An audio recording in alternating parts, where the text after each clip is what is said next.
أشرقت نفسي بنور من فؤادي. اس رعونت سے وہ جیتے ہیں کہ مرنا ہی نہیں، اس رعونت سے وہ جیتے ہیں کہ مرنا ہی نہیں، تخت پر بیٹھے ہیں یوں جیسے اترنا ہی نہیں، یوں مہو انجم کی وادی میں اڑے پھرتے ہیں وہ، یوں مہو انجم کی وادی میں اڑے پھرتے ہیں وہ، خاک کے ذروں پہ جیسے پاؤں دھرنا ہی نہیں۔ معزز و مکرم حضرات، علماء کرام اور میرے دینی و ایمانی بھائیوں، السلام علیکم ورحمۃ اللہ وبرکاتہ۔ طالبان علوم نبوت، آپ کو معلوم ہونا چاہیے کہ مغلیہ سلطنت کے خاتمے کے بعد ہندوستان کے اندر ظالم انگریزوں کا تسلط بڑھتا گیا، یکے بعد دیگرے وہ تمام خطوں کے مالک بنتے گئے اور چھوٹی بڑی تمام ریاستوں پر حاوی ہوتے گئے۔ پھر ہندوستانیوں پر وہ سیاہ دن بھی آیا کہ رفتہ رفتہ وہ لوگ پورے ملک پر قابض ہو گئے، اس ملک کا زمام اقتدار ان کے ہاتھوں میں چلا گیا، وہ یہاں کے مالک بن بیٹھے اور اس ملک کے باشندے اپنے ہی ملک میں مملوک بن گئے، وہ یہاں آ کر حکومت کرنے لگے اور یہاں کی عوام محکومیت کی زندگی بسر کرنے لگی، وہ یہاں آ کر آقا بن گئے اور اس ملک کے اصل مالک ان کے غلام بن کر رہ گئے۔ لیکن کچھ غیرت مندوں کو یہ بات پسند نہ آئی کہ وہ اپنے ہی ملک میں غلامی کو ترجیح دے، کیونکہ انہیں رب العالمین کا فرمان یاد تھا، وَيَضَعُ عَنْهُمْ إِصْرَهُمْ وَالْأَغْلَالَ الَّتِي كَانَتْ عَلَيْهِمْ۔ انہوں نے اللہ رب العزت کا کلام پڑھ رکھا تھا، ضرب اللہ مثلا عبدا مملوکا لا يقدر على شيء ومن رزقناه منا رزقا حسنا فهو ينفق منه سرا وجهرا هل يستوون الحمد لله بل اکثرهم لا يعلمون۔ وہ قرآن کریم سے آشنا تھے، اس لیے قرآن نے بھی ان کی ہدایت کی، قرآن نے بھی ان کی رہنمائی کی، قرآن نے بھی انہیں راستہ دکھایا۔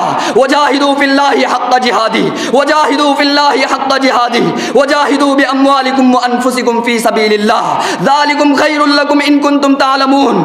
اور پھر آزادی کی ایک لمبی لڑائی شروع ہو گئی۔ رب کعبہ کی قسم، وہ اس وقت مسلمان تنہے تنہا میدان میں تھے، اس وقت مسلمان تنہے تنہا ظالموں سے برسرے پیکار تھے، وہ اکیلے لڑ رہے تھے، وہ اکیلے لڑ رہے تھے۔ جاؤ پلاسی کے میدان سے پوچھ لو، جس نے نواب سراج الدولہ کی غیرت دیکھی تھی، سرنگا پٹنم کی مارکا آرائی کا جائزہ لو، جس نے شیر میسور ٹیپو سلطان شہید کی قربانی کا نظارہ کیا تھا۔ سرزمین بالا کوٹ کو دیکھو، جو آج بھی سید احمد شہید اور شاہ اسماعیل شہید کی شہادت کا گواہ ہے۔ شاملی کے میدان کو یاد کرو، جہاں علماء کرام شہید ہوئے تھے، ہزاروں علماء کو سولیوں پر لٹکا دیا گیا تھا۔ تحریک دیوبند کو یاد کرو، تحریک دیوبند کی بنیاد کس نے ڈالی تھی؟ دیوبند کا جال بچھانے والا کون تھا؟ ریشمی رومال تحریک کو وجود میں لانے والا کون تھا؟ اور جلیانوالہ باغ کو یاد کرو، جہاں ہزاروں نہتے مسلمانوں کو گولیوں سے بھون کر شہید کر دیا گیا تھا۔ مسلمانوں، 200 سال کے جہد مسلسل کے بعد 1947 عیسوی کو یہ دیش آزاد ہو گیا۔ اس ملک کی عوام کو انگریزوں کی غلامی سے آزادی مل گئی، مگر عدل و انصاف کے علمبرداروں کو اس ملک کی آزادی کی خاطر اپنی جانوں کا نذرانہ پیش کرنے والوں کو آزادی کے بعد ہمیشہ اغیار باور کرانے کی کوشش کی گئی۔ مسلمانوں کے ساتھ آزادی کے بعد ہمیشہ بیگانگی والا رویہ اختیار کیا گیا۔